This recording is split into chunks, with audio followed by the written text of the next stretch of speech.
Hello hi ਆਦਾਬ ਸਤਿ ਸ਼੍ਰੀ ਅਕਾਲ। ਮੈਂ ਤੁਹਾਡੀ ਆਪਣੀ ਹੋਸਟ ਪਰਮਿੰਦਰ ਕੌਰ ਹਾਜ਼ਰ ਹਾਂ ਜੀ ਲੈ ਕੇ ਪ੍ਰੋਗਰਾਮ ਚਲੰਤ ਮਸਲਿਆਂ ਤੇ ਟੀਕਾ ਟਿੱਪਣੀ ਤੇ ਮੈਂ ਆਪਣੇ ਸਾਰੇ ਦਰਸ਼ਕਾਂ ਦਾ ਸਵਾਗਤ ਕਰਦੀ ਹਾਂ ਜੀ ਤੁਹਾਡੇ ਆਪਣੇ YouTube channel Garcha production TV ਦੇ ਉੱਪਰ। ਤੇ ਅੱਜ ਦਿਨ ਆ ਜੀ 11 ਮਈ 2021 ਤੇ ਹਾਜ਼ਰ ਹਾਂ ਜੀ ਅਸੀਂ ਆਪਣੇ ਵਾਅਦੇ ਦੇ ਮੁਤਾਬਿਕ ਲੈ ਕੇ ਤੁਹਾਡੇ ਲਈ ਚਲੰਤ ਮਸਲਿਆਂ ਵਾਲਾ ਪ੍ਰੋਗਰਾਮ। ਤੇ ਅੱਜ ਵੀ ਮੇਰੇ ਨਾਲ ਇਸ ਪ੍ਰੋਗਰਾਮ ਦੇ ਵਿੱਚ ਸ਼ਿਰਕਤ ਕਰਨਗੇ ਜੀ ਬਰਨਾਲਾ ਤੋਂ ਸਾਡੇ ਸੀਨੀਅਰ ਪੱਤਰਕਾਰ ਵੀਰ ਜਗਸੀਰ ਸਿੰਘ ਕੁੰਤਰੀ ਜੀ। ਸੋ ਪ੍ਰੋਗਰਾਮ ਸ਼ੁਰੂ ਕਰਨ ਤੋਂ ਪਹਿਲਾਂ ਕਰਦੇ ਹਾਂ ਆਪਾਂ ਸਵਾਗਤ ਵੀਰ ਜੀ ਦਾ। ਮਤਲਬ ਸਾਰੇ ਦਰਸ਼ਕਾਂ ਨੂੰ ਸਤਿ ਸ੍ਰੀ ਅਕਾਲ ਜੀ ਵੀਰ ਜੀ।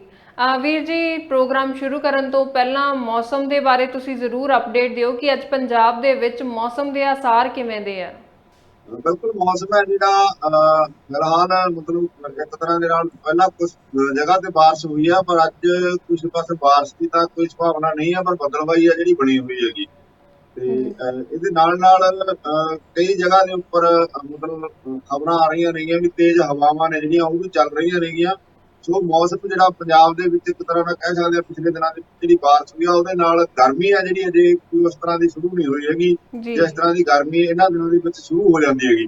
ਇਸ ਵਾਰ ਮੌਸਮ ਕੋਈ ਠੰਡਾ ਹੀ ਚੱਲ ਰਿਹਾ, ਗਰਮੀ ਮਤਲਬ ਗਰਮੀ ਉਨੀ ਨਹੀਂ ਹੈ ਜਿੰਨੀ ਆਮ ਸਹਿਮਤ ਇਹਨਾਂ ਦਿਨਾਂ ਦੇ ਵਿੱਚ ਜਿਵੇਂ ਗਰਮੀ ਹੋ ਜਾਂਦੀ ਹੈਗੀ। ਜੀ ਮਈ ਦੇ ਮਹੀਨੇ ਦੇ ਵਿੱਚ ਕਾਫੀ ਗਰਮੀ ਹੋ ਜਾਂਦੀ ਹੈ, ਮਤਲਬ ਜਿਹੜਾ ਜੇ ਆਪਾਂ ਦੇਸੀ ਮਹੀਨਿਆਂ ਦੀ ਗੱਲ ਕਰੀਏ ਤਾਂ ਜਿਹੜਾ ਵਿਸਾਖ ਆ ਉਹ ਖਤਮ ਹੋਣ ਵਾਲਾ ਹੋ ਗਿਆ।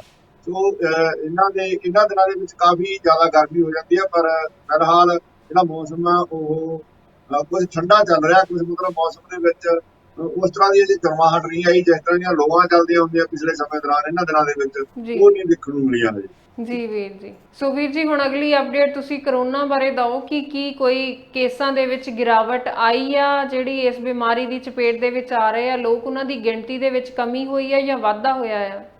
ਬਿਲਕੁਲ ਜਿਹੜੇ ਬੀਤੇ 24 ਘੰਟਿਆਂ ਦੇ ਵਿੱਚ ਵਾਕਿਆ ਹੀ ਕੁਝ ਰਾਹਤ ਵਾਲੀ ਖਬਰ ਇਹ ਹੈ ਵੀ ਜਿਹੜੇ ਮਰੀਜ਼ ਆ ਉਹ ਘਟੇ ਆ, ਕਿਉਂਕਿ 4 ਲੱਖ ਦਾ ਅੰਕੜਾ 4 ਜੀ ਲੱਖ ਤੋਂ 4 ਦਿਨਾਂ ਤੋਂ ਚੱਲ ਰਿਹਾ ਸੀਗਾ। ਜਿਹੜਾ ਨਵੇਂ ਮਰੀਜ਼ ਆਉਣ ਦਾ ਅੰਕੜਾ ਸੀ ਉਹ ਪਿਛਲੇ 4-5 ਦਿਨਾਂ ਤੋਂ 4 ਲੱਖ ਤੋਂ ਉੱਪਰ ਹੀ ਆ ਰਹੇ ਸੀਗੇ।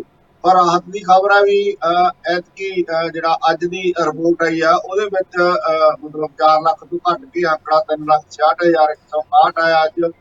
ਤੇ ਇੱਕ ਨਾਲ ਹੀ ਮੌਤਾਂ ਦੀ ਜਿਹੜੀ ਖਬਰ ਆ ਉਹ ਵੀ 4,000 ਦੇ ਅੰਕੜੇ ਤੋਂ ਥੱਲੇ ਆ ਗਈ ਆ, ਕਿਉਂਕਿ 4,000 ਦਾ ਅੰਕੜਾ ਪਾਰ ਕਰ ਚੁੱਕੀ ਸੀ ਪਿਛਲੇ ਦਿਨਾਂ ਦੇ ਵਿੱਚ। ਮੌਤਾਂ ਦੇਸ਼ ਦੇ ਵਿੱਚ 4,000 ਤੋਂ ਜ਼ਿਆਦਾ ਮੌਤਾਂ ਜਿਹੜੀਆਂ ਰੋਜ਼ਾਨਾ ਹੋ ਰਹੀਆਂ ਸੀਗੀਆਂ, ਤੇ ਜੀ ਉਹ ਵੀ ਇਸ ਜਿਹੜੀ ਅੱਜ ਦੀ ਰਿਪੋਰਟ ਆ ਉਹਦੇ ਵਿੱਚ ਆ ਰਿਹਾ ਵੀ 3754 ਮੌਤਾਂ ਜਿਹੜੀਆਂ ਰਿਕਾਰਡ ਕੀਤੀਆਂ ਗਈਆਂ ਨੇਗੀਆਂ, ਜਿਹੜਾ ਸਰਕਾਰੀ ਅੰਕੜਿਆਂ ਮੁਤਾਬਕ ਦੱਸਿਆ ਜਾ ਰਿਹਾ ਹੈਗਾ। ਸੋ ਇੱਕ ਰਾਹਤ ਦੀ ਖਬਰ ਮੰਨੀ ਜਾਊਗੀ, ਕਿਉਂਕਿ 1 ਲੱਖ ਜਿਹੜਾ ਅੱਗੇ ਰੋਜ਼ ਹੀ ਆਪਾਂ ਜਦੋਂ ਖਬਰਾਂ ਵੀ ਕਰਦੇ ਹਾਂ ਜਾਂ ਅਪਡੇਟ ਦੇਖਦੇ ਸੀਗੇ ਤਾਂ ਗਿਣਤੀ ਵੱਧ ਰਹੀ ਸੀਗੀ, ਮਰੀਜ਼ਾਂ ਦੀ ਗਿਣਤੀ ਵੀ ਵਧੀ ਜਾਂਦੀ ਸੀ, ਮੌਤਾਂ ਦੀ ਗਿਣਤੀ ਵੀ ਵਧੀ ਜਾਂਦੀ ਸੀ। ਪਰ ਹੁਣ ਇੱਕ ਕਈ ਦਿਨਾਂ ਬਾਅਦ ਇਹ ਜਿਹੜੀ ਗਿਰਾਵਟ ਮਹਿਸੂਸ ਕੀਤੀ ਗਈ ਹੈ, ਚਾਹੇ ਥੋੜੀ ਹੈ ਪਰ ਆਪਾਂ ਕਹਿ ਸਕਦੇ ਜਿਵੇਂ ਬ੍ਰੇਕਾਂ ਲੱਗੀਆਂ ਨੇ, ਜੀ ਘੱਟ ਆਉਣ ਲੱਗੇ ਨੇਗੇ, ਮਰੀਜ਼ ਵੀ ਘੱਟ ਆਏ ਨੇ ਤੇ ਮੌਤਾਂ ਵੀ ਜਿਹੜੀਆਂ ਘਟੀਆਂ ਨੇਗੀਆਂ। ਜੀ ਵੀਰ ਜੀ। ਸੋ ਹੁਣ ਇਹੀ ਕੋਸ਼ਿਸ਼ ਕਰਨੀ ਚਾਹੀਦੀ ਆ ਆਪਾਂ ਨੂੰ ਕਿ ਜਿਹੜੀ ਇਹ ਚੇਨ ਆ ਉਹ ਅੱਗੇ ਤੋਂ ਅੱਗੇ ਨਾ ਵੱਧ ਸਕੇ ਤੇ ਆਪਾਂ ਜਿੰਨਾ ਜ਼ਿਆਦਾ ਸਾਵਧਾਨੀਆਂ ਯੂਜ਼ ਕਰ ਸਕਦੇ ਹਾਂ ਜਾਂ ਜਿਹੜੀਆਂ ਸਾਨੂੰ ਪ੍ਰੀਕਾਸ਼ਨਸ ਸੁਜੈਸਟ ਕੀਤੀਆਂ ਜਾਂਦੀਆਂ ਡਾਕਟਰਸ ਵੱਲੋਂ ਆਪਾਂ ਉਹ ਸਾਰੀਆਂ ਚੀਜ਼ਾਂ ਨੂੰ ਜਿਹੜੀਆਂ ਸਾਰੀਆਂ ਉਹ ਪ੍ਰੀਕਾਸ਼ਨਸ ਆ ਜਿਹੜੀਆਂ ਇੰਸਟਰਕਸ਼ਨਸ ਮਿਲਦੀਆਂ ਉਹਨਾਂ ਨੂੰ ਆਪਾਂ ਸਟ੍ਰਿਕਟਲੀ ਜਿਹੜਾ ਫੋਲੋ ਕਰੀਏ ਆਪਣੀ ਆਪਣੀ ਲਾਈਫ ਦੇ ਵਿੱਚ। ਤੇ ਵੀਰ ਜੀ ਹੁਣ ਆਪਾਂ ਗੱਲ ਕਰਦੇ ਹਾਂ ਕਿ ਜਿੱਥੋਂ ਇਹ ਪ੍ਰੋਬਲਮ ਸ਼ੁਰੂ ਹੋਈ ਆ ਚਾਈਨਾ ਤੋਂ ਇਹ ਪ੍ਰੋਬਲਮ ਜਿਹੜਾ ਇਹ ਵਾਇਰਸ ਆ ਉਹ ਸਟਾਰਟਿੰਗ ਹੋਈ ਸੀਗੀ। ਉਸ ਤੋਂ ਬਾਅਦ ਜਿਹੜਾ ਇਹ ਵਰਲਡ ਵਾਈਡ ਜਿਹੜਾ ਕਰੋਨਾ ਵਾਇਰਸ ਦੇ ਜਿਹੜੇ ਅਸਰ ਆ ਉਹ ਦੇਖਣ ਨੂੰ ਮਿਲੇ ਆਪਾਂ ਨੂੰ। ਤੇ ਵੀਰ ਜੀ ਹੁਣ ਖਬਰ ਇਹ ਆ ਰਹੀ ਆ ਕਿ ਉਸੇ ਹੀ ਕੰਟਰੀ ਦੇ ਵਿੱਚ ਚਾਈਨਾ ਦੇ ਵਿੱਚ ਹੀ ਇਸੇ ਵਾਇਰਸ ਨੂੰ ਹੁਣ ਇੱਕ ਜੈਵਿਕ ਹਥਿਆਰ ਜਿਹੜਾ ਬਣਾ ਕੇ ਤੀਸਰਾ ਵਿਸ਼ਵ ਯੁੱਧ ਆ ਉਹਦੀਆਂ ਤਿਆਰੀਆਂ ਕੀਤੀਆਂ ਜਾ ਰਹੀਆਂ ਆ। ਵੀਰ ਜੀ ਇਸ ਖਬਰ ਬਾਰੇ ਤੁਸੀਂ ਜ਼ਰੂਰ ਆਪਣੀ ਟਿੱਪਣੀ ਦਿਓ। ਪਰਵਿੰਦਰ, ਜਦੋਂ ਪਿਛਲੇ ਸਾਲ ਕਰੋਨਾ ਦੀ ਸ਼ੁਰੂਆਤ ਹੋਈ ਹੈ, ਕਰੋਨਾ ਨਾਂ ਦੀ ਬਿਮਾਰੀ ਦਾ ਲੋਕਾਂ ਨੂੰ ਪਤਾ ਲੱਗਾ, ਜੀ ਉਦੋਂ ਤੋਂ ਹੀ ਇਹ ਗੱਲ ਚੱਲ ਪਈ ਸੀ ਕਿ ਇਹ ਚੀਨ ਦੇ ਵਿੱਚ ਕੋਈ ਇਸ ਤਰ੍ਹਾਂ ਦਾ ਵੁਹਾਨ ਸ਼ਹਿਰ ਹੈ ਜਿਹੜਾ ਚੀਨ ਦਾ ਜਿੱਥੋਂ ਸ਼ੁਰੂ ਹੋਇਆ ਸੀਗਾ, ਜੀ ਤੇ ਉੱਥੇ ਚੀਨ ਦੇ ਵਿੱਚ ਕੋਈ ਲੈਬ ਦੇ ਵਿੱਚੋਂ ਕੋਈ ਵਾਇਰਸ ਹੈ ਜਿਹੜਾ ਉਹਨਾਂ ਤੋਂ ਇਹ ਲੀਕ ਹੋ ਗਿਆ, ਜਿਹਦੇ ਕਾਰਨ ਇਹ ਵੁਹਾਨ ਸ਼ਹਿਰ ਦੇ ਵਿੱਚ ਵੱਡੀ ਪੱਧਰ ਦੇ ਉੱਪਰ ਜਿਹੜਾ ਇਸ ਤਰ੍ਹਾਂ ਦਾ ਲੋਕਾਂ ਦੀਆਂ ਮੌਤਾਂ ਹੋਈਆਂ ਸੀਗੀਆਂ। ਤੇ ਇਹ ਵਾਇਰਸ ਆ ਜਿਹੜਾ ਉੱਥੋਂ ਹੀ ਕਹਿੰਦੇ ਆ ਵੀ ਸਾਰੀ ਦੁਨੀਆ ਦੇ ਵਿੱਚ ਅੱਗੇ ਫੈਲਿਆ ਗਾ। ਸੋ ਇਹ ਗੱਲ ਹੈ ਜਿਹੜੀ 2015 ਤੋਂ ਹੀ ਅੰਦਰੋਂ ਅੰਦਰੀ ਚੱਲ ਰਹੀ ਆ, ਇਹ ਜਿਹੜੀ ਤਿਆਰੀ ਸੀ ਇਹਦੇ ਬਾਰੇ ਉਸ ਵੇਲੇ ਤੋਂ ਹੀ ਜ਼ਿਕਰ ਜ਼ਕਾਰ ਆਉਂਦਾ ਆ ਰਿਹਾ ਹੈਗਾ। ਤੇ ਪਰ ਹੁਣ ਇਹ ਗੱਲ ਦੇ ਉੱਪਰ ਮਤਲਬ ਜਿਹੜੀ ਗੱਲ ਖੁੱਲ ਕੇ ਦੁਨੀਆ ਦੇ ਸਾਹਮਣੇ ਆ ਰਹੀ ਹੈ, ਤੇ ਉਹਦੇ ਵਿੱਚ ਇਹੀ ਕਿਹਾ ਜਾ ਸਕਦਾ ਹੈ ਕਿ ਵੀ ਜਿਹੜਾ ਅਮਰੀਕਾ ਨੇ ਵੀ ਇਸ ਬਾਰੇ ਦਾਅਵਾ ਕੀਤਾ ਗਾ, ਤੇ ਵੀ ਜਿਹੜਾ ਕਰੋਨਾ ਦਾ ਵਾਇਰਸ ਹੈ ਜਿਹਦੇ ਨਾਲ ਲੱਖਾਂ ਜਾਨਾਂ ਜਿਹੜੀਆਂ ਸੰਸਾਰ ਦੇ ਵਿੱਚ ਗਈਆਂ ਨੇਗੀਆਂ, ਜੀ ਤੇ ਤਬਾਹੀ ਇੱਕ ਤਰ੍ਹਾਂ ਦੇ ਨਾਲ ਸਾਨੂੰ ਦਿਖਾਈ ਦੇ ਰਹੀ ਹੈ। ਸੰਸਾਰ ਦੇ ਵਿੱਚ ਤਬਾਹੀ ਦਾ ਮੰਜ਼ਰ ਹੈ ਜਿਹੜਾ ਹਰ ਮੁਲਕ ਦੇ ਵਿੱਚ ਹਾਹਾਕਾਰ ਮੱਚੀ ਪਈ ਹੈ ਇਸ ਵਾਇਰਸ ਦੇ ਕਾਰਨ। ਤੇ ਕਿਹਾ ਹੀ ਜਾਂਦਾ ਵੀ ਅਸਲ ਦੇ ਵਿੱਚ ਇਹ ਜਿਹੜਾ ਇੱਕ ਜੈਵਿਕ ਹਥਿਆਰ ਬਣਾਉਣ ਦੇ ਲਈ ਲੈਬ ਦੇ ਵਿੱਚ ਕੰਮ ਚੱਲ ਰਿਹਾ ਸੀਗਾ, ਤੇ ਉੱਥੋਂ ਇਹ ਜਿਹੜਾ ਵਾਇਰਸ ਆ ਇਹ ਜਿਹੜਾ ਮਤਲਬ ਲੀਕ ਹੋ ਗਿਆ, ਤੇ ਜਿਹਦੇ ਕਾਰਨ ਮਤਲਬ ਇਹ ਦੁਨੀਆ ਦੇ ਵਿੱਚ ਇਹ ਵੱਡੀ ਮੁਸੀਬਤ ਖੜੀ ਹੋਈ ਹੈਗੀ। ਜੀ ਦਰਅਸਲ ਅਮਰੀਕਾ ਨੇ ਦਾਅਵਾ ਕੀਤਾ ਕਿ ਕੁਝ ਦਸਤਾਵੇਜ਼ ਮਿਲੇ ਨੇ ਜਿਨ੍ਹਾਂ ਤੋਂ ਪਤਾ ਲੱਗਿਆ ਵੀ ਕਰੋਨਾ ਦੇ ਪਿੱਛੇ ਕੋਈ ਚੀਨ ਦੀ ਵੱਡੀ ਸਾਜ਼ਿਸ਼ ਹੈ ਜਿਹੜੀ ਹੋ ਸਕਦੀ ਹੈ। ਹਾਲਾਂਕਿ ਅਮਰੀਕਾ ਵਾਲੇ ਪਹਿਲਾਂ ਤੋਂ ਦੋਸ਼ ਲਾ ਰਹੇ ਨੇ ਵੀ ਇਹ ਸਾਰਾ ਕਾਰਾ ਜਿਹੜਾ ਚੀਨ ਦਾ ਕੀਤਾ ਹੋਇਆ, ਤੇ ਅਮਰੀਕੀ ਅਧਿਕਾਰੀਆਂ ਦੁਆਰਾ ਮਿਲੇ ਇਹਨਾਂ ਦਸਤਾਵੇਜ਼ਾਂ ਦੇ ਅਨੁਸਾਰ ਜਿਹੜਾ ਵਿਗਿਆਨੀ ਹੈ, ਚੀਨੀ ਵਿਗਿਆਨੀ ਆ, ਉਹ ਕਰੋਨਾ ਵਾਇਰਸ ਦੀ ਮਦਦ ਦੇ ਨਾਲ ਕਹਿੰਦੇ ਵੀ ਕੋਈ ਜਿਹੜਾ ਜੈਵਿਕ ਹਥਿਆਰ ਆ ਉਹ ਤਿਆਰ ਕਰ ਰਹੇ ਸੀਗੇ, ਤੇ ਹਥਿਆਰ ਬਣਾਉਣ ਦਾ ਕੰਮ ਕਰ ਰਹੇ ਸੀਗੇ।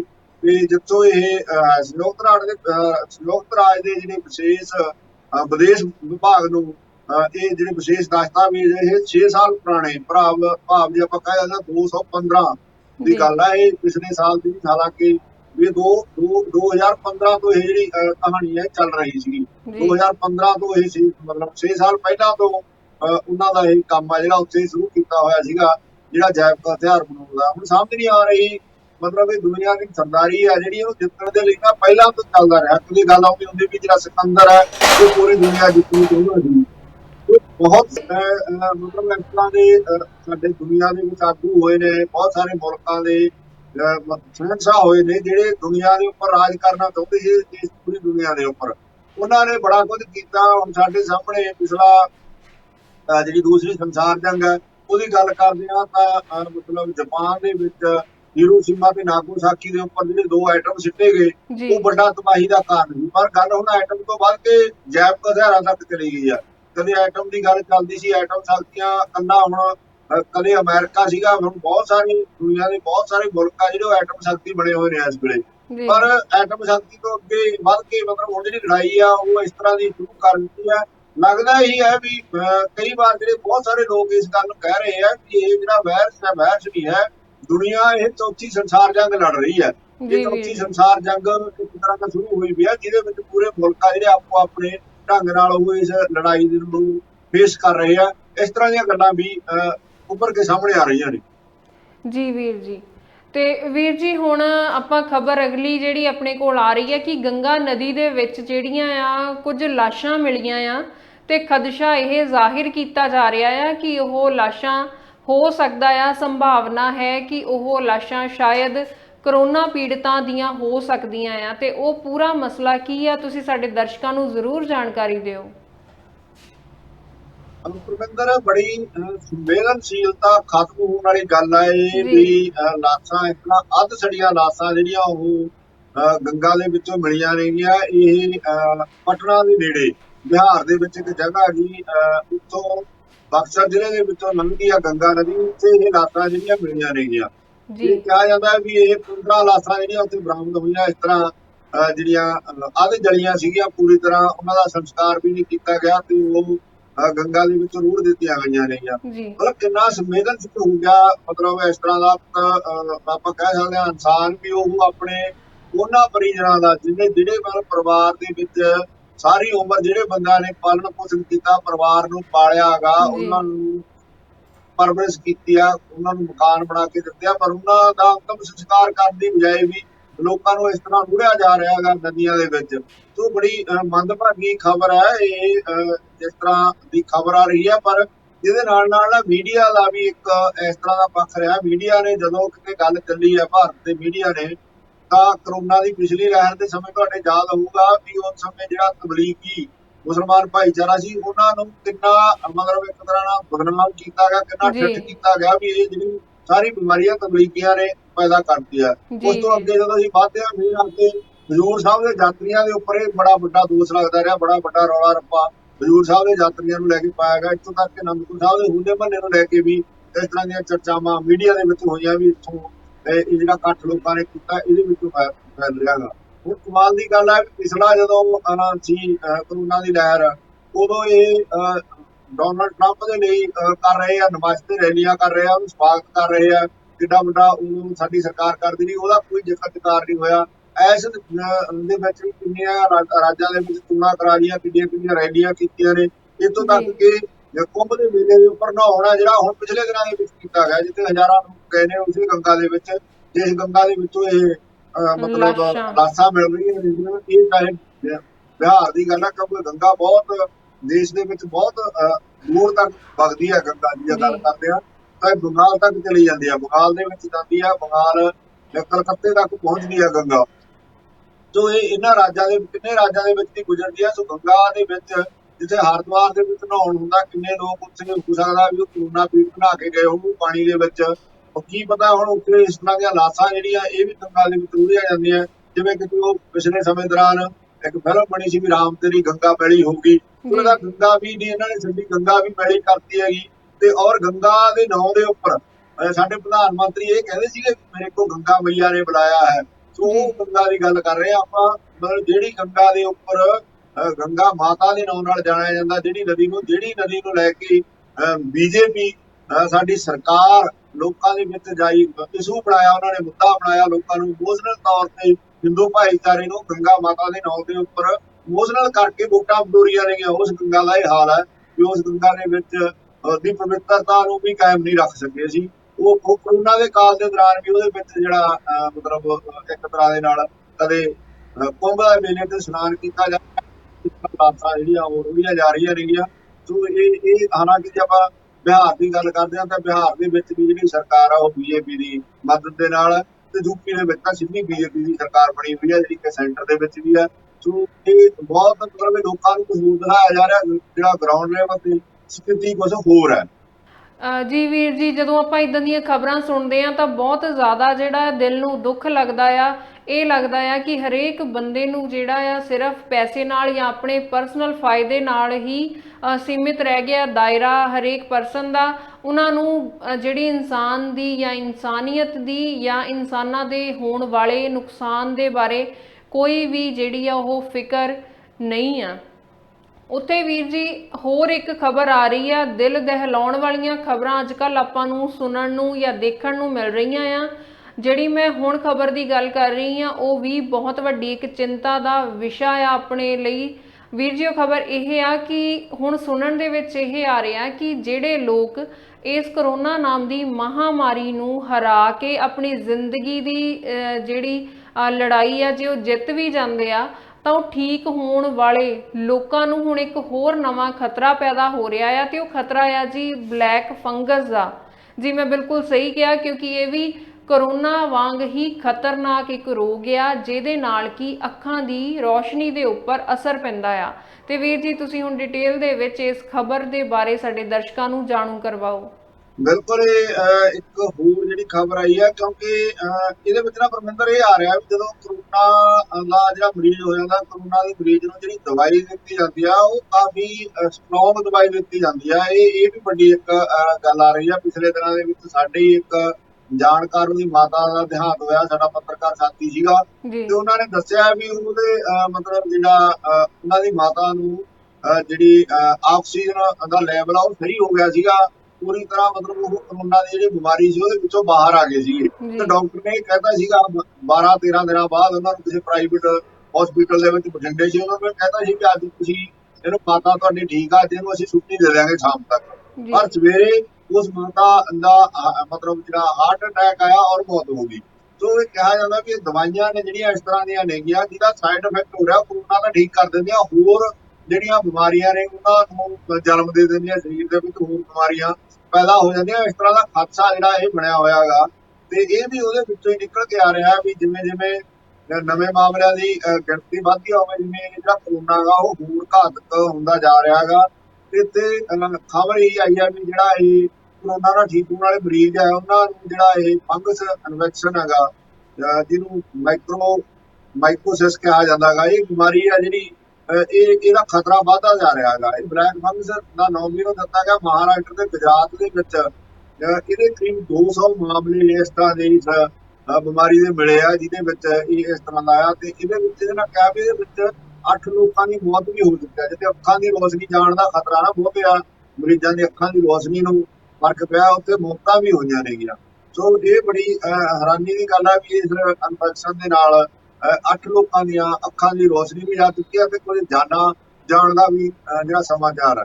ਸੋ ਵਾਕਈ ਜਿਹੜਾ ਸਮਾਂ ਉਹ ਬੜਾ ਨਾਜ਼ੁਕ ਚੱਲ ਰਿਹਾ ਗਾ ਇਸ ਵੇਲੇ। ਮਤਲਬ ਸਾਡਾ ਜਿਹੜਾ, ਕਿਉਂਕਿ ਵੈਸੇ ਤਾਂ ਸਾਡਾ ਸਿਹਤ ਸਿਸਟਮ ਆ ਜਿਹੜਾ ਉਸ ਤਰ੍ਹਾਂ ਦਾ ਨਹੀਂ ਹੈ ਜੀ ਜਿਸ ਤਰ੍ਹਾਂ ਦਾ ਹੋਣਾ ਚਾਹੀਦਾ, ਪਰ ਫਿਰ ਵੀ ਜਿਵੇਂ ਆਪਾਂ ਕਹਿ ਸਕਦੇ ਨਾ, ਬਿਨਾਂ ਹਥਿਆਰਾਂ ਤੋਂ ਫੌਜ ਲੜ ਰਹੀ ਆ। ਸਾਡਾ ਜਿਹੜਾ ਡਾਕਟਰ ਅਮਲਾ, ਉਹਦੀ ਸਾਨੂੰ ਸ਼ਲਾਘਾ ਕਰਨੀ ਬਣਦੀ ਹੈ ਕਿ ਉਹਦੇ ਕੋਲ ਇਸ ਵੇਲੇ ਕੋਈ ਵੀ ਇਸ ਤਰ੍ਹਾਂ ਦਾ ਪੂਰਾ ਸਾਜੋ ਸਮਾਨ ਨਹੀਂ ਆ। ਉਹ ਫਿਰ ਵੀ ਜਿਹੜੀ ਲੜਾਈ ਹੈ ਲੜ ਰਹੇ ਆ। ਉਹ ਡਾਕਟਰ ਮਤਲਬ ਜਿਹੜਾ ਸਾਡਾ ਡਾਕਟਰ ਭਾਈਚਾਰਾ, ਉਹਦੇ ਲਈ ਵੀ ਇਹ ਇੱਕ ਵੱਡੀ ਚੁਣੌਤੀ ਪੈਦਾ ਹੋ ਗਈ ਹੈ ਕਿ ਜਿੱਥੇ ਉਹ ਕਰੋਨਾ ਨੂੰ ਠੀਕ ਕਰਦੇ ਆ, ਉੱਥੇ ਉਹਨਾਂ ਨੂੰ ਹੁਣ ਇਹ ਵੀ ਖਿਆਲ ਰੱਖਣਾ ਪੈਣਾ ਵੀ ਕਰੋਨਾ ਨੂੰ ਠੀਕ ਕਰਦੇ ਕਰਦੇ ਕਿਸੇ ਇਨਸਾਨ ਨੂੰ ਹੋਰ ਬਿਮਾਰੀ ਨਾ ਲੱਗੇ।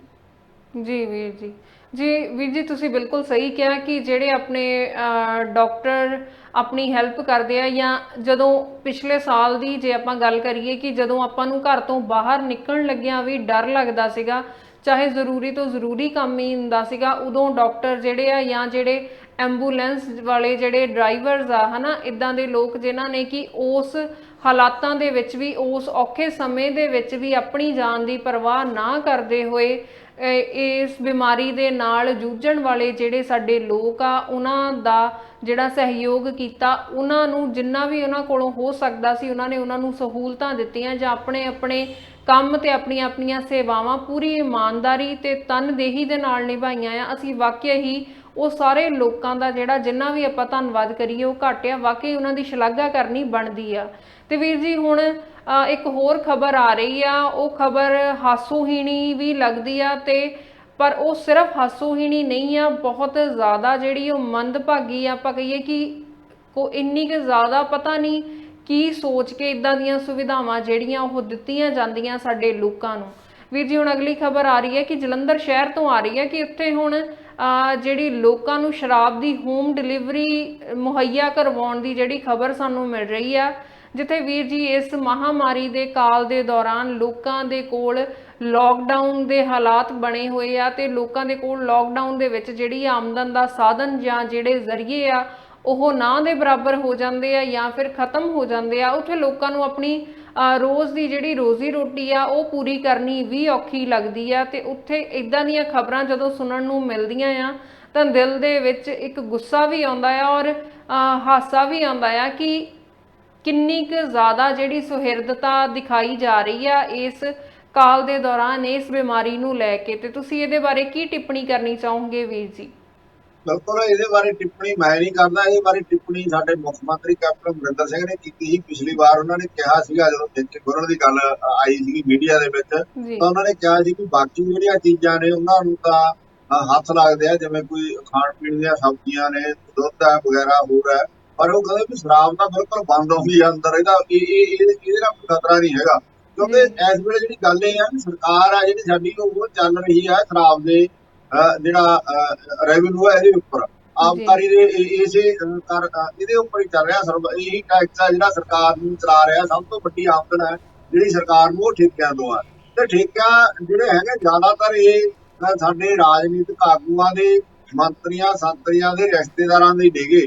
ਇਹ ਸਰਕਾਰ ਦੇ, ਜਦੋਂ ਕੋਈ ਸਰਕਾਰ ਦੇ ਵਿੱਚ ਕਿਸੇ ਦਾ ਹੱਥ ਪੈਂਦਾ ਤਾਂ ਚਾਹੇ ਉਹਨੂੰ ਚਾਹੇ ਲੱਖੋਂ ਕਹਿਣ ਵੀ ਅਸੀਂ ਇਹਨੂੰ ਪਾਰਦਰਸ਼ੀ ਢੰਗ ਨਾਲ ਠੇਕੇ ਦੇ ਰਹੇ ਆ, ਅਸੀਂ ਇਹਦੀਆਂ ਨੌਕਰੀ ਸਿਸਟਮ ਕਰਤਾ ਜੀ, ਬਹੁਤ ਬੜਾ ਕਿਹਾ ਜਾਂਦਾ ਹੈ, ਗਰੁੱਪ ਬਣਾ ਕੇ ਦੇ ਰਹੇ ਆ, ਪਰ ਮਗਰ ਇਹਨਾਂ ਦੇ ਸਾਰਾ ਕੁਝ ਤਾਣਾ ਬਾਣਾ ਉਹੀ ਹੁੰਦਾ ਵੀ ਇਹ ਜਿਹੜੀ ਸੱਤਾਧਾਰੀ ਧਿਰ ਦੇ ਜਿਹੜੇ ਲੋਕ ਹੁੰਦੇ ਨੇ ਉਹ ਤਕਰੀਬਨ ਸਭ ਤੋਂ ਪਹਿਲਾਂ ਸ਼ਰਾਬ ਵਾਲੇ ਸਿਸਟਮ ਦੇ ਉੱਪਰ ਕਾਬੂ ਹੁੰਦੇ ਆ, ਕਿਉਂਕਿ ਵੱਡੀ ਕਮਾਈ ਦਾ ਸਾਧਨ ਹੀ ਇਹ ਆ। ਸੋ ਇਹ ਕਮਾਈ ਆ ਜਿਹੜੀ ਉਹ ਕਿਸੇ ਤਰ੍ਹਾਂ ਰੁਕਣੀ ਚਾਹੁੰਦੇ। ਸਰਕਾਰ ਨੂੰ ਵੀ ਕਮਾਈ ਆਉਂਦੀ ਆ ਇਹਦੇ ਵਿੱਚੋਂ, ਤੇ ਸਰਕਾਰ ਦੇ ਵਿੱਚ ਬੈਠੇ ਬੰਦਿਆਂ ਨੂੰ ਵੀ ਕਮਾਈ ਆਉਂਦੀ ਆ। ਉਹਨੇ ਤਰ੍ਹਾਂ ਇਹਦੇ ਵਿੱਚ ਮੋਟਾ ਪੈਸਾ ਖੂੰਦੀਆਂ ਨੇ। ਸੋ ਇਹਦੇ ਕਰਕੇ ਹੋਰ ਚਾਹੇ ਕੁਝ ਬੰਦ ਹੋ ਜੇ, ਜਿਹੜੇ ਸ਼ਰਾਬ ਦੇ ਠੇਕੇ ਆ ਉਹ ਨਹੀਂ ਬੰਦ ਹੋਣ ਦਿੱਤੇ ਇਹਨਾਂ ਨੇ, ਉਹ ਹਰ ਹਾਲਤ ਦੇ ਵਿੱਚ ਖੁੱਲੇ ਰੱਖਿਆ। ਇੱਥੋਂ ਤੱਕ ਕਿ ਲਾਕਡਾਊਨ ਵਾਲੇ ਦਿਨ ਖੁੱਲੇ ਰਹਿੰਦੇ ਨੇ। ਜਦੋਂ ਤੁਹਾਡੇ ਯਾਦ ਹੋਊ ਕਿਸਾਨ ਯੂਨੀਅਨ ਨੇ ਪਿਛਲੇ ਦਿਨੀ ਸ਼ਨੀਵਾਰ ਵਾਲੇ ਦਿਨ ਲਾਕਡਾਊਨ ਦਾ ਵਿਰੋਧ ਕੀਤਾ ਸੀ, ਉਸ ਦਿਨ ਵੀ ਠੇਕੇ ਬਹੁਤ ਜਗ੍ਹਾ ਖੁੱਲੇ ਪਾਏ ਗਏ। ਉਹ ਠੇਕਿਆਂ ਦੇ ਮੂਹਰੇ ਉਹਨਾਂ ਨੇ ਰੌਲਾ ਪਾਇਆ ਸੀਗਾ ਕਿ ਇਹ ਠੇਕੇ ਖੁੱਲ ਸਕਦੇ ਪਰ ਬਾਕੀ ਦੁਕਾਨਾਂ ਕਿਉਂ ਨਹੀਂ ਖੁੱਲ ਸਕਦੀਆਂ ਹੈ। ਸੋ ਇਹ ਬੜਾ ਮਤਲਬ ਹੋਰ ਚੀਜ਼ਾਂ ਦੀ ਹੁਣ ਡਿਲੀਵਰੀ ਕਮਾਲ ਦੀ ਗੱਲ ਹੈ ਵੀ ਸਾਤੋਂ ਆਕਸੀਜਨ ਦੀ ਡਿਲੀਵਰੀ ਤਾਂ ਹੋ ਨਹੀਂ ਰਹੀ ਸਰਕਾਰ ਤੋਂ। ਜੀ ਜਿਹੜੀ ਚੀਜ਼ ਚਾਹੀਦੀ ਹੈ, ਵੈਕਸੀਨ ਆ ਜਿਹੜੀ ਸਾਨੂੰ ਚਾਹੀਦੀ ਹੈ, ਵੈਕਸੀਨ ਦੀ ਡਿਲੀਵਰੀ ਤਾਂ ਹੋ ਨਹੀਂ ਰਹੀ, ਵੈਕਸੀਨ ਨਹੀਂ ਪੂਰੀ ਹੋ ਰਹੀ, ਆਕਸੀਜਨ ਪੂਰੀ ਨਹੀਂ ਹੋ ਰਹੀ, ਪਰ ਸ਼ਰਾਬ ਨਹੀਂ ਘਟਣ ਦੇਣੀ ਹੈ ਜੀ।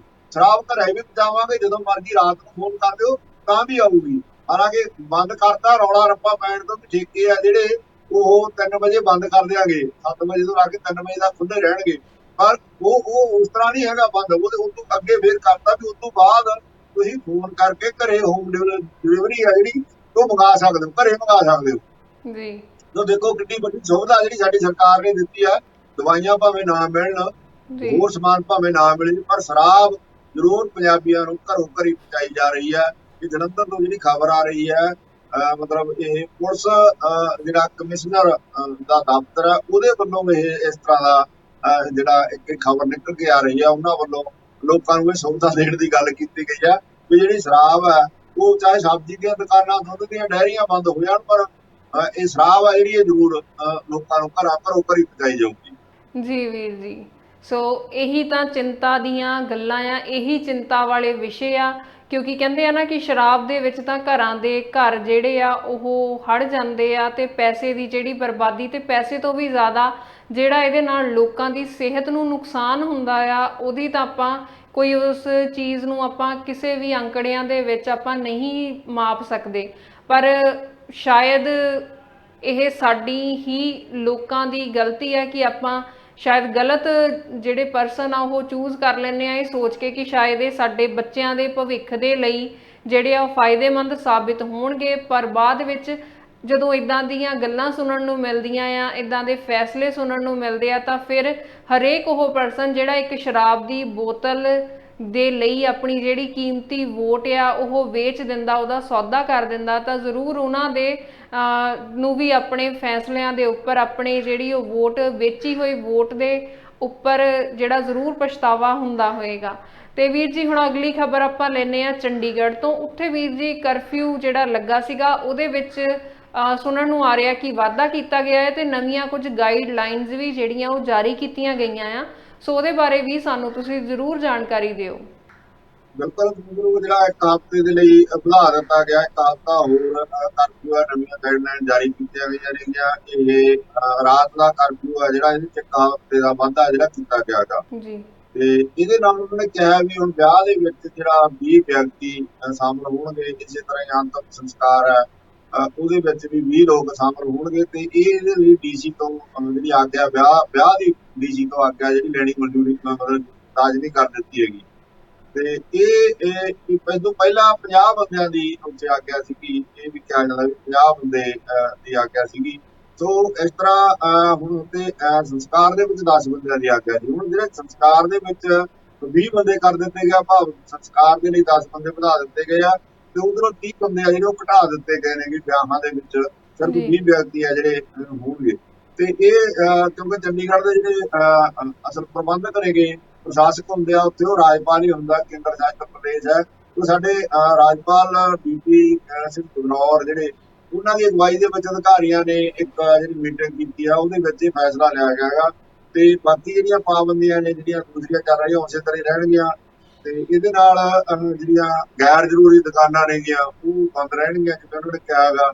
ਤੇ ਪਹਿਲਾਂ ਵੀ ਚੱਲ ਰਿਹਾ ਹੈਗਾ ਜਿਹੜਾ ਰਾਤ ਦਾ ਕਰਫਿਊ 6 ਵਜੇ ਤੋਂ 5 ਵਜੇ ਤੱਕ ਲਾਗੂ ਰਹੇਗਾ। ਇਹਦੇ ਨਾਲ ਸੁਖਨਾ ਝੀਲ, ਅਜਾਇਬ ਘਰ, ਹੋਰ ਲਾਇਬ੍ਰੇਰੀਆਂ, ਰਾਕ ਗਾਰਡਨ ਵਗੈਰਾ ਉਹ ਬੰਦ ਕੀਤੇ ਹੋਏ ਨੇ। ਤੇ ਸੈਰ ਦਾ ਸਮਾਂ ਵੀ ਨਿਸ਼ਚਿਤ ਕਰ ਦਿੱਤਾ ਗਿਆ। ਸੈਰ ਦੇ ਲਈ ਵੀ ਜੇ ਕਿਸੇ ਜਾਂਦੇ ਨੇ ਲੋਕ ਤਾਂ ਉਹਨਾਂ ਦੇ ਲਈ ਵੀ ਸਿਰਫ 2 ਘੰਟੇ ਦਾ ਸਮਾਂ ਸਵੇਰੋਂ ਜਿਹੜਾ ਦਿੱਤਾ ਗਿਆ ਹੈਗਾ। ਇਸ ਤਰ੍ਹਾਂ ਮਤਲਬ ਕਾਫੀ ਪਾਬੰਦੀਆਂ ਜਿਹੜੀਆਂ ਲਾਈਆਂ ਗਈਆਂ ਨੇ। ਪੰਜਾਬ ਦੇ ਵਿੱਚ ਵੀ ਜਦੋਂ ਲੋਕਾਂ ਨਾਲ ਗੱਲਬਾਤ ਕਰਦੇ ਆ ਨਾ, ਤਾਂ ਜਿਹੜਾ ਇਸ ਤਰ੍ਹਾਂ ਦਾ ਲਾਕਡਾਊਨ ਹੈ ਜਿਹੜਾ ਹੁਣ ਲੱਗ ਰਿਹਾ, ਇਹ ਕੋਈ ਬਹੁਤਾ ਫਾਇਦੇਮੰਦ ਨਹੀਂ ਲੱਗ ਰਿਹਾ ਪਰਮਿੰਦਰ। ਇਹਦੇ ਨਾਲ ਤਾਂ ਲੋਕ ਉਦਾਂ ਹੀ ਤੁਰੇ ਫਿਰਦੇ ਨੇਗੇ, ਕਿਉਂਕਿ ਜਿੰਨਾ ਤੁਸੀਂ ਘੱਟ ਕਰ ਦਿਓ ਤਾਂ ਉਹਨਾਂ ਲੋਕਾਂ ਨੂੰ ਸਮਾਂ ਘੱਟ ਕਰ ਦਿਓ, ਲੋਕ ਫਿਰ ਤੇਜ਼ੀ ਦੇ ਵਿੱਚ ਆਉਂਦੇ ਆ, ਜ਼ਿਆਦਾ ਲੋਕ ਆਉਂਦੇ ਆ, ਉਹ ਘੱਟ ਨਹੀਂ ਵੱਧ ਰਿਹਾ ਹੈਗਾ। ਤੇ ਆਮ ਲੋਕਾਂ ਦਾ ਕਹਿਣਾ ਵੀ ਜੇ ਸੱਚ ਬੰਦੇ ਦੀ ਚੇਨ ਤੋੜਨੀ ਹੈ ਨਾ, ਤਾਂ ਪੂਰਨ ਤੌਰ ਤੇ 5-7-10 ਦਿਨਾਂ ਦਾ ਜਿਹੜਾ ਇੱਕ ਤਰ੍ਹਾਂ ਦੇ ਨਾਲ ਬੰਦ ਕਰ ਦਿੱਤਾ ਜਾਵੇ, ਸਾਰਾ ਕੁਝ ਹੀ ਬੰਦ ਕਰ ਦਿੱਤਾ ਜਾਵੇ, ਲੋਕ ਘਰਾਂ 'ਚ ਰਹਿਣ, ਤਾਂ ਹੀ ਜਾ ਕੇ ਇਹਦੀ ਜਿਹੜੀ ਚੇਨ ਸਿਸਟਮ ਟੁੱਟ ਸਕਦੀ ਆ। ਵਰਨਾ ਜਿਹੋ ਜਿਹੇ ਲਾਕਡਾਊਨ ਕੀਤੇ ਗਏ ਨੇ ਨਾ, ਇਹਨਾਂ ਦਾ ਮੈਨੂੰ ਚੱਲਣਾ ਹੈ ਕੋਈ ਬਹੁਤਾ ਫਾਇਦਾ ਹੋਊਗਾ, ਕਿਉਂਕਿ ਲੋਕ ਤਾਂ ਉਸੇ ਤਰ੍ਹਾਂ ਹੀ ਘੁੰਮ ਮਿਲ ਰਹੇ ਆ, ਉਵੇਂ ਆ ਜਾ ਰਹੇ ਨੇਗੇ। ਜੇ ਹੁਣ ਫਰਜ਼ ਕਰੋ ਕੱਪੜੇ ਦੀਆਂ ਦੁਕਾਨਾਂ ਦੇ ਲਈ ਤੁਸੀਂ ਇੱਕ ਦਿਨ ਕਰ ਦਿਓਗੇ ਤਾਂ ਉਹ ਹਫ਼ਤੇ ਦਾ ਗਾਹਕ ਇੱਕ ਦਿਨ ਆਊਗਾ, ਫਿਰ ਦੇਖੋ ਕਿੰਨਾ ਰਸ਼ ਰਹੂਗਾ। ਜੀ ਜਿਹੜੀਆਂ ਦੁਕਾਨਾਂ ਇੱਕ ਦਿਨ ਖੁੱਲਣਗੀਆਂ ਹਫ਼ਤੇ ਦੇ ਵਿੱਚ, ਤਾਂ ਉਹ ਹਫ਼ਤੇ ਭਰ ਦੇ ਲੋਕਾਂ ਨੂੰ ਪਤਾ ਵੀ ਇਸ ਦਿਨ ਖੁੱਲਣਗੀਆਂ, ਉਹ ਸਾਰੇ ਲੋਕ ਆਉਣਗੇ। ਜੀ ਹੋ ਸਕਦਾ ਉਹ ਰਸ਼ ਘਟਣ ਦੀ ਬਜਾਏ ਵਧਣਾ ਦਾ ਉਹਦੇ ਨਾਲ। ਸੋ ਇਸ ਤਰ੍ਹਾਂ ਦਾ ਇਹ ਕੋਈ ਸਖਤ ਫੈਸਲੇ ਤਾਂ ਲੈਣੇ ਪੈਣਗੇ ਸਰਕਾਰਾਂ ਨੂੰ। ਸੋ ਇਹ ਢਿੱਲ ਜਿਸ ਤਰ੍ਹਾਂ ਦੀ ਢਿੱਲ ਜੀ ਦੇ ਕੇ ਨਾ ਅੱਧ ਪਚੱਧੀਆਂ ਕਰ ਲੈਂਦੇ ਨੇ, ਇਹਦੇ ਨਾਲ ਕੋਈ ਬਹੁਤਾ ਫਾਇਦਾ ਨਹੀਂ ਹੋ ਰਿਹਾ ਹੈਗਾ। ਇਹ ਉਸ ਤਰ੍ਹਾਂ ਹੀ ਚੱਲ ਰਿਹਾ ਸਿਸਟਮ ਵੀ ਲੋਕਾਂ ਦਾ ਜਿਹੜਾ ਆਪਸੀ ਮਿਲਣਾ ਜੁਲਣਾ ਉਹ ਨਹੀਂ ਕੋਈ ਰੁਕ ਨਹੀਂ ਰਿਹਾ ਹੈ ਜੀ। ਜੀ ਵੀਰ ਜੀ ਬਿਲਕੁਲ ਸਹੀ ਕਿਹਾ ਤੁਸੀਂ ਕਿ ਜੇ ਹਫਤੇ ਦੇ ਵਿੱਚ ਕੋਈ ਵੀ ਦੁਕਾਨ ਆ ਜਾਂ ਇੱਕ ਦਿਨ ਹੀ ਖੁੱਲੇਗੀ ਤਾਂ ਉੱਥੇ ਰਸ਼ ਜਿਹੜਾ ਉਹ 7 ਦਿਨ ਦੇ ਗਾਹਕ ਇੱਕ ਦਿਨ ਦੇ ਵਿੱਚ ਆਉਣਗੇ, ਪਰ ਉੱਥੇ ਰਸ਼ ਦੇ ਨਾਲ ਨਾਲ ਜਿਹੜਾ ਖਤਰਾ ਵੀ ਉਨਾ ਹੀ ਜ਼ਿਆਦਾ ਵਧੇਗਾ, ਕਿਉਂਕਿ ਜਿੰਨੇ ਲੋਕ ਇੱਕ ਦੂਸਰੇ ਦੇ ਸੰਪਰਕ ਵਿੱਚ ਆਉਣਗੇ, ਜਿੱਦਾਂ ਆਪਾਂ ਰੋਜ਼ ਆਪਣੇ ਇਸ ਪ੍ਰੋਗਰਾਮ ਦੇ ਵਿੱਚ ਜ਼ਿਕਰ ਕਰਦੇ ਹਾਂ, ਚਰਚਾ ਕਰਦੇ ਹਾਂ ਇਸ ਵਿਸ਼ੇ ਦੇ ਉੱਪਰ, ਸੌਰੀ। ਸੋ ਵੀਰ ਜੀ ਜਿੱਦਾਂ ਤੁਸੀਂ ਦੱਸਿਆ ਕਿ ਜੇ ਇੱਕ ਹਫਤੇ ਦੇ ਵਿੱਚ ਇੱਕ ਦੁਕਾਨ ਖੁੱਲੇਗੀ, ਇੱਕ ਦਿਨ ਖੁੱਲੇਗੀ ਸੌਰੀ, ਤਾਂ ਉਹਦੇ ਨਾਲ ਕੀ ਹੋਏਗਾ ਕਿ ਹਫਤੇ ਭਰ ਦੇ ਜਿਹੜੇ ਗਾਹਕ ਆ ਉਹ ਸਿਰਫ ਇੱਕ ਦਿਨ ਹੀ ਉਸ ਦੁਕਾਨ ਦੇ ਉੱਪਰ ਉਸ ਵੱਡੀ ਗਿਣਤੀ ਦੇ ਵਿੱਚ ਜਮ੍ਹਾਂ ਹੋਣਗੇ। ਇੱਦਾਂ ਦੀਆਂ ਅਣਗਹਿਲੀਆਂ ਜਿਹੜੀਆਂ ਆ ਉਹ ਨਹੀਂ ਕਰਨੀਆਂ ਚਾਹੀਦੀਆਂ, ਕਿਉਂਕਿ ਇਹਨਾਂ ਦੇ ਨਤੀਜੇ ਫਿਰ ਬਹੁਤ ਵੱਡੇ ਪੱਧਰ ਤੇ ਆਪਾਂ ਨੂੰ ਭੁਗਤਣੇ ਪੈਂਦੇ ਆ, ਜਿਵੇਂ ਕਿ ਆਪਾਂ ਹੁਣ ਭੁਗਤ ਬਿਲਕੁਲ ਹੀ ਰਹੇ ਆ। ਸੋ ਵੀਰ ਜੀ ਅਗਲੀ ਹੁਣ ਆਪਾਂ ਆਪਣੀਆਂ ਗੱਲਾਂ ਬਾਤਾਂ ਦਾ ਜਿਹੜਾ ਇਸ ਪ੍ਰੋਗਰਾਮ ਦਾ ਰੁਖ ਆ ਉਹ ਕਰਦੇ ਹਾਂ ਆਪਾਂ ਦਿੱਲੀ ਵਿੱਚ ਚੱਲ ਰਹੇ ਕਿਸਾਨੀ ਸੰਘਰਸ਼ ਦੇ ਵੱਲ। ਤੇ ਉੱਥੇ ਵੀਰ ਜੀ ਕੱਲ ਵੀ ਆਪਾਂ ਜ਼ਿਕਰ ਕੀਤਾ ਸੀਗਾ ਇੱਕ ਖਬਰ ਦਾ, ਅੱਜ ਵੀ ਆਪਾਂ ਉਸੇ ਖਬਰ ਬਾਰੇ ਗੱਲ ਕਰਾਂਗੇ ਕਿ ਜਿਹੜੀ ਬੰਗਾਲ ਤੋਂ ਇੱਕ 25 ਸਾਲਾ ਜਿਹੜੀ ਕੁੜੀ ਦੇ ਨਾਲ ਜ਼ਬਰ ਜਨਾਹ ਕਰਨ ਦੀ ਆਪਾਂ ਕੱਲ ਖਬਰ ਲਈ ਸੀਗੀ। ਅੱਜ ਵੀਰ ਜੀ ਉਸੇ ਖਬਰ ਦੇ ਬਾਰੇ ਜਿਹੜੇ ਸਾਡੇ ਕਿਸਾਨ ਆਗੂ ਆ ਜੋਗਿੰਦਰ ਯਾਦਵ ਜੀ, ਉਹਨਾਂ ਦਾ ਇੱਕ ਸਪਸ਼ਟੀਕਰਨ ਜਿਹੜਾ ਉਹਨਾਂ ਨੇ ਦਿੱਤਾ ਆ, ਪਰ ਉਸ ਸਪਸ਼ਟੀਕਰਨ ਤੇ ਵੀ ਹੁਣ ਜਿਹੜੇ ਵਿਵਾਦ ਹੋ ਰਹੇ ਆ, ਵਿਵਾਦ ਉੱਠ ਰਹੇ ਆ, ਤੇ ਉਸ ਮਸਲੇ ਬਾਰੇ ਵੀ ਸਾਨੂੰ ਜ਼ਰੂਰ ਜਾਣਕਾਰੀ ਦਿਓ। ਬਿਲਕੁਲ ਜੀ। ਜੋਗਿੰਦਰ ਯਾਦਵ ਜਿਹੜੇ ਕਿਸਾਨੀ ਮੋਰਚੇ ਦੇ ਬੜੇ ਵੱਡੇ ਆਗੂ ਨੇ, ਔਰ ਉਹਨਾਂ ਬਾਰੇ ਕਿਹਾ ਜਾਂਦਾ ਹੈ ਬੜੇ ਸਿਆਣਾ, ਉਹਨਾਂ ਨੂੰ ਕਿਹਾ ਜਾਂਦਾ ਬੜੇ ਨਾਪ ਤੋਲ ਕੇ ਗੱਲ ਕਰਨ ਵਾਲੇ, ਕਿਹਾ ਜਾਂਦਾ ਬੜੇ ਢੰਗੇ ਨਾਲ ਗੱਲ ਕਰਦੇ ਆ, ਔਰ ਹਰ ਗੱਲ ਹੈ ਜਿਹੜੀ ਉਹ ਬੜੀ ਵਜ਼ਨਦਾਰ ਗੱਲ ਕਰਦੇ ਆ।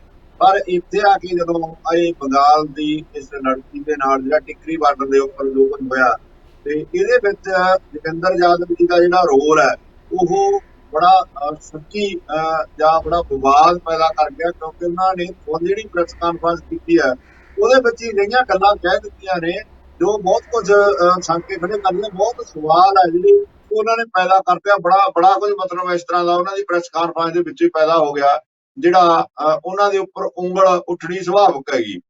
ਤੇ ਇਹਨਾਂ ਨੇ ਪ੍ਰੈਸ ਕਾਨਫਰੰਸ ਦੇ ਵਿੱਚ ਇਹ ਕਿਹਾ ਹੈ ਕਿ ਉਸ ਪੀੜਤ ਲੜਕੀ ਜਿਹਦੀ ਕਿ ਇਸ ਮੋਰਚੇ ਦੇ ਵਿੱਚ ਬੰਗਾਲ ਤੋਂ ਆਉਂਦੀ ਆ ਉਹ ਲੜਕੀ, ਤੇ ਉਹਦੇ ਨਾਲ ਮਤਲਬ ਜਿਸ ਤਰ੍ਹਾਂ ਦਾ ਧੱਕੇਸ਼ਾਹੀ ਜ਼ਬਰ ਜਨਾਹ ਵੀ ਕੀਤਾ ਜਾਂਦਾ ਇੱਕ ਟੈਂਟ ਦੇ ਵਿੱਚ, ਤੇ ਇਹਦੇ ਨਾਲ ਉਸ ਤੋਂ ਬਾਅਦ ਉਹ ਕੁੜੀ ਕਰੋਨਾ ਪੀੜਤ ਹੋ ਜਾਂਦੀ ਆ, ਔਰ ਉਹਨੂੰ ਵਿਚਾਰੀ ਨੂੰ ਉਸ ਤਰ੍ਹਾਂ ਦਾ ਟ੍ਰੀਟਮੈਂਟ ਵੀ ਨਹੀਂ ਮਿਲਦਾ। ਉਹਦੀ ਬਾਕੀ ਗੱਲ ਦਾ ਕੀ ਸੁਣਨੀ ਹੈ, ਜਿਹੜਾ ਉਹਦੇ ਨਾਲ ਜ਼ਬਰ ਜਨਾਹ ਹੋਇਆ, ਧੱਕੇਸ਼ਾਹੀ ਹੋਈ, ਉਹਦੀ ਗੱਲ ਦਾ ਕੀ ਸੁਣਨੀ ਹੈ, ਜਿਹੜੀ ਉਹਦੀ ਬਿਮਾਰੀ ਸੀ ਉਹਦਾ ਵੀ ਟ੍ਰੀਟਮੈਂਟ ਨਹੀਂ ਹੋਇਆ, ਜਿਹਦੇ ਕਾਰਨ ਉਹਦੀ ਜਾਨ ਵੀ ਚਲੀ ਗਈ।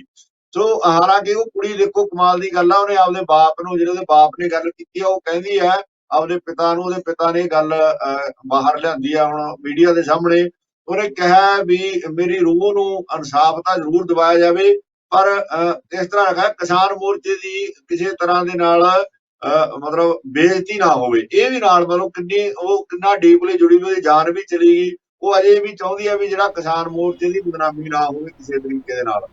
ਸੋ ਇਹ ਜਦੋਂ ਆਪਾਂ ਗੱਲ ਕਰਦੇ ਹਾਂ ਜੋਗਿੰਦਰ ਯਾਦਵ ਦੀ, ਤਾਂ ਇਹਨਾਂ ਨੇ ਕਿਹਾ ਵੀ ਪੀੜਤ ਲੜਕੀ ਦੇ ਪਿਤਾ ਨੇ ਬੰਗਾਲ ਦੀ ਕਿਸੇ ਕਿਸਾਨ ਯੂਨੀਅਨ ਦੇ ਨਾਲ ਸੰਪਰਕ ਕੀਤਾ ਕਿ ਉਹਦੀ ਜਿਹੜੀ ਲੜਕੀ ਹੈ ਜਿਹੜੀ ਇੱਥੇ ਆਈ ਹੋਈ ਸੀਗੀ ਪਿਛਲੇ ਕਈ ਦਿਨਾਂ ਤੋਂ, ਉਹ ਮੁਸ਼ਕਲ ਦੇ ਵਿੱਚ ਹੈਗੀ।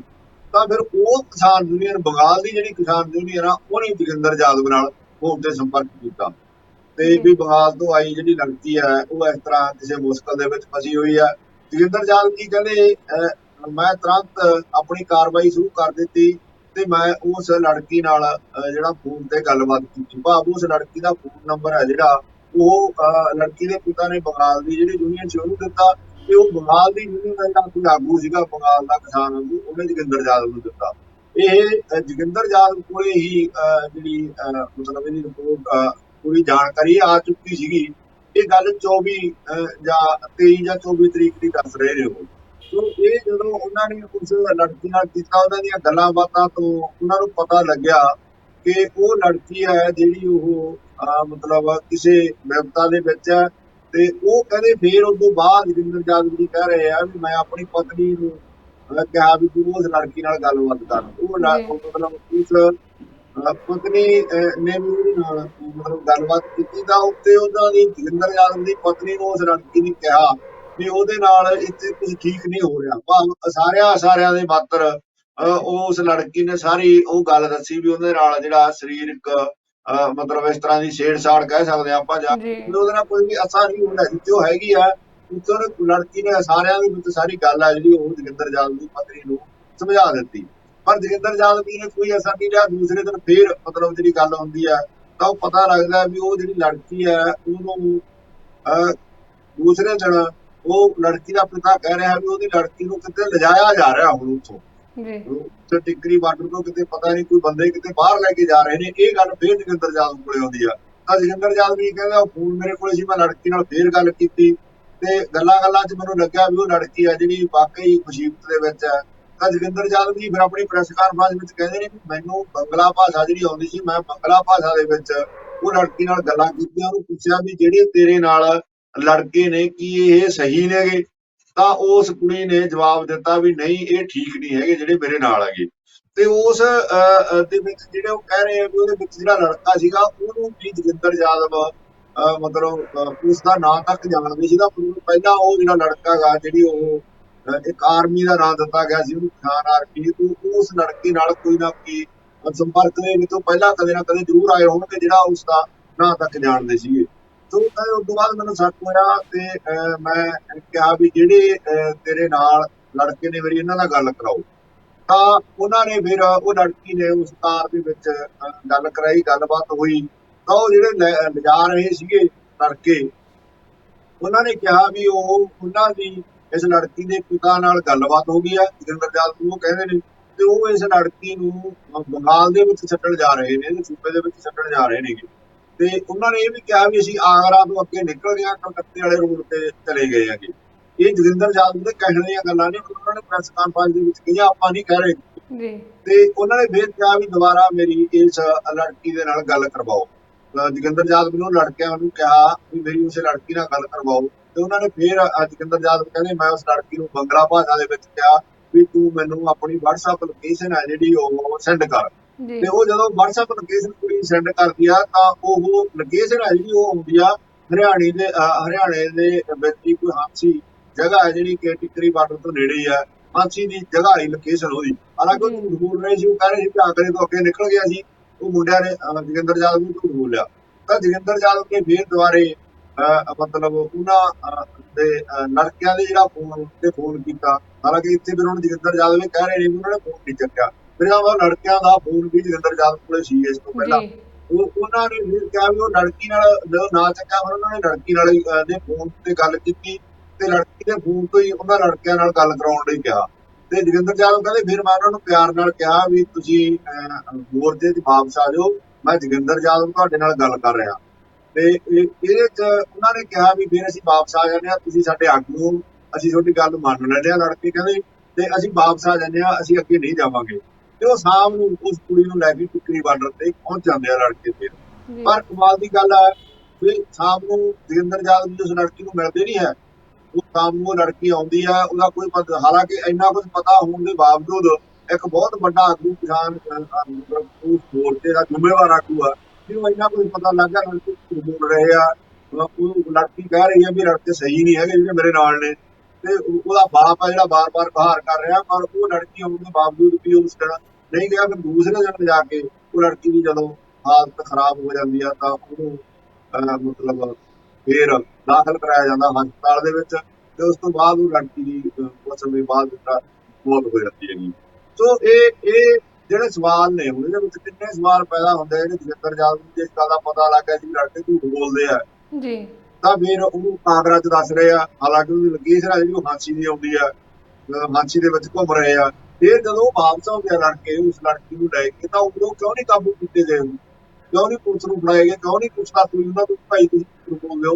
ਲੜਕੀ ਨਾਲ ਗੱਲਬਾਤ ਕਰਕੇ ਜੋ ਕੋਈ ਲੜਕੀ ਨਾਲ ਹੋਇਆ, ਉਹ ਲੜਕੀ ਦੀ ਜਾਨ ਵੀ ਬਚ ਸਕਦੀ ਸੀ ਔਰ ਉਹਨਾਂ ਨੂੰ ਜਿਹੜਾ ਫੜਿਆ ਜਾ ਸਕਦਾ ਸੀ। ਹਾਲਾਂਕਿ ਜੋਗਿੰਦਰ ਯਾਦਵ ਵੀ ਕਹਿ ਰਹੇ ਆ ਕਿ ਲੜਕੇ ਆ ਜਿਹੜੇ ਉਹਨਾਂ ਨੇ ਉੱਥੋਂ ਦਾ ਟੈਂਟ ਪਟਾਤਾ, ਉਹਨਾਂ ਨੂੰ ਉੱਥੋਂ ਉਹਨਾਂ ਨੇ ਭਜਾਤਾ, ਤੇ ਇਹਦਾ ਮਤਲਬ ਤਾਂ ਫਿਰ ਇਹ ਲੱਗਦਾ ਵੀ ਉਹਨਾਂ ਨੂੰ ਭਜਾਉਣ ਦੇ ਵਿੱਚ ਜਿਹੜਾ ਹੈ, ਆਪਾਂ ਕਹਿ ਸਕਦੇ ਹਾਂ ਕਿ ਅਨਿਲ ਮਲਕ ਨਾਂ ਦਾ ਜਿਹੜਾ ਨੌਜਵਾਨ ਆ ਉਹਦੇ ਨਾਲ ਉਹਨਾਂ ਦੀ ਗੱਲਬਾਤ ਹੁੰਦੀ ਹੈਗੀ। ਤੇ ਇਹ ਹੁਣ ਤਾਂ ਇਹ ਕੇਸ ਦਰਜ ਹੋਇਆ ਪੀੜਤਾ ਦੇ ਪਿਤਾ ਦੀ ਸ਼ਿਕਾਇਤ ਦੇ ਉੱਪਰ ਧਾਰਾ 365 ਧਾਰਾ ਜਿਹੜੀ ਹੈਗੀ 342 376 ਡੀ 506 120 ਜਿਹੜੀ ਬੀ ਹੈ ਉਹਦੇ ਤਹਿਤ ਇਹ ਕੇਸ ਹੈ ਜਿਹੜਾ ਇਹ ਬਹਾਦਰਗੜ੍ਹ ਪੁਲਿਸ ਥਾਣੇ ਦੇ ਵਿੱਚ ਜਿਹੜਾ ਦਰਜ ਹੋ ਗਿਆ ਗਾ, ਜਿਹਦੇ ਵਿੱਚ FIR ਦੇ ਵਿੱਚ ਇਹ ਅਨਿਲ ਕੁਮਾਰ, ਅਨੂਪ ਸਿੰਘ, ਅੰਕੁਸ਼ ਸਾਗਵਾਨ, ਜਗਦੀਸ਼ ਬਰਾੜ, ਇਹਨਾਂ ਬੰਦਿਆਂ ਦੇ ਬਾਈ ਨੇਮ ਮਤਲਬ ਜਾਂ ਪਹਿਚਾਣ ਇਹਨਾਂ ਦੀ ਕੀਤੀ ਹੈਗੀ। ਪਰ ਕਮਾਲ ਦੀ ਗੱਲ ਆ ਵੀ ਇਹ ਉੱਤੋਂ ਜੋਗਿੰਦਰ ਯਾਦਵ ਉਹਨਾਂ ਨੂੰ ਪਤਾ ਹੋਣ ਦੇ ਬਾਵਜੂਦ ਵੀ ਇਹਨਾਂ ਦਾ ਉੱਥੋਂ ਟੈਂਟ ਪੁੱਟਿਆ ਜਾਂਦਾ ਤੇ ਇਹਨਾਂ ਨੂੰ ਉੱਥੋਂ ਭਜਾ ਦਿੱਤਾ ਜਾਂਦਾ ਗਾ। ਸੋ ਅੱਜ ਹੁਣ ਦਾ ਇਹ ਕੇਸ ਦਰਜ ਹੋ ਗਿਆ, ਪਰ ਇਹ ਜ਼ਿੰਮੇਵਾਰੀ ਕਿਹਦੀ ਆ? ਹੁਣ ਕਿੰਨੀਆਂ ਧੀਆਂ, ਕਿੰਨੀਆਂ ਭੈਣਾਂ, ਕਿੰਨੀਆਂ ਮਾਵਾਂ ਸਾਡੀਆਂ ਜਿਹੜੀਆਂ ਮਹੀਨਿਆਂ ਬੱਧੀ ਇਹਨਾਂ ਆਗੂਆਂ ਦੇ ਉੱਤੇ ਵਿਸ਼ਵਾਸ ਕਰਕੇ ਉਹਨਾਂ ਮੋਰਚਿਆਂ ਦੇ ਵਿੱਚ ਬੈਠੀਆਂ ਨੇ। ਜੇ ਬਗਾਲ ਤੋਂ ਆਈ ਨਾਲ ਇਸ ਤਰ੍ਹਾਂ ਦਾ ਹਾਲਾਤ ਹੋ ਸਕਦੇ ਆ, ਉਹਨੂੰ ਇਨਸਾਫ ਨਹੀਂ ਦਿੱਤਾ ਜਾ ਸਕਦਾ, ਤਾਂ ਹੋਰ ਕਿੰਨੀ ਵੱਡੀ ਮਤਲਬ ਇਹ ਚਿੰਤਾ ਦੀ ਗੱਲ ਆ। ਇਹਨਾਂ ਆਗੂਆਂ ਤੇ ਸਵਾਲ ਖੜਾ ਹੁੰਦਾ ਹੈਗਾ। ਹਾਲਾਂਕਿ ਇਹਨਾਂ ਆਗੂਆਂ ਵੱਲੋਂ ਇਹ ਤਾਂ ਕਿਹਾ ਜਾਂਦਾ ਰਿਹਾ ਬਾਰ-ਬਾਰ ਵੀ ਇਹ ਜੀ ਸਾਡੇ ਚ ਲੰਗਰਾਂ ਦੇ ਨਾਂ ਦੇ ਉੱਪਰ ਘੁਸਪੈਠ ਹੋ ਰਹੀ ਹੈ, ਸੇਵਾ ਦੇ ਨਾਂ ਤੇ ਆ ਰਹੇ ਨੇ। ਜੇ ਕੁਛ ਹੋ ਰਿਹਾ ਘੁਸਪੈਠ ਇਹਦਾ ਪਤਾ ਨਹੀਂ ਇਹਨਾਂ ਨੂੰ ਕੀ ਹੋਇਆ, ਔਰ ਸਾਰਾ ਕੁਝ ਪਤਾ ਹੋਣ ਦੇ ਬਾਵਜੂਦ ਵੀ ਉਹਨਾਂ ਤੇ ਕੋਈ ਕਾਰਵਾਈ ਜਿਹੜੀ ਨਹੀਂ ਕਰਾਈ। ਉਲਟਾ ਲੜਕੀ ਦੇ ਪਿਤਾ ਨੂੰ ਕਿਹਾ ਗਿਆ ਵੀ ਤੂੰ ਕੇਸ ਦਰਜ ਕਰਾ, ਫਿਰ ਅਸੀਂ ਮਤਲਬ ਇਹਦੇ ਉੱਪਰ ਜਿਹੜਾ ਕੋਈ ਕਾਰਵਾਈ ਕਰਾਂਗੇ, ਤੇਰੇ ਨਾਲ ਖੜਾਂਗੇ। ਤੇ ਉੱਥੇ ਜੇ ਕੋਈ ਮਤਲਬ ਪੈਨਸ਼ਨ ਚੱਕਦਾ ਫੜਿਆ ਜਾਵੇ ਜਾਂ ਕੋਈ ਕਿਸੇ ਦਾ ਪਰਸ ਚੱਕਦਾ ਉੱਤੇ ਝੱਟ ਕੇਸ ਦਰਜ ਕਰਾ ਦਿੰਦੇ ਆ, ਉਹਦੀ ਪਰਸੋਂ ਲੈਂਦੇ ਆ, ਆਰਮੀ ਬਣਾਈ ਆ। ਐਡਾ ਵੱਡਾ ਹੋਣ ਦੇ ਬਾਵਜੂਦ ਇਹ ਸਵਾਲਾਂ ਦੇ ਘੇਰੇ ਦੇ ਵਿੱਚ ਕਿਸਾਨ ਆਗੂ ਆਏ ਆ, ਇਹ ਸਵਾਲਾਂ ਦੇ ਜਵਾਬ ਇਹਨਾਂ ਨੂੰ ਦੇਣੇ ਪੈਣਗੇ।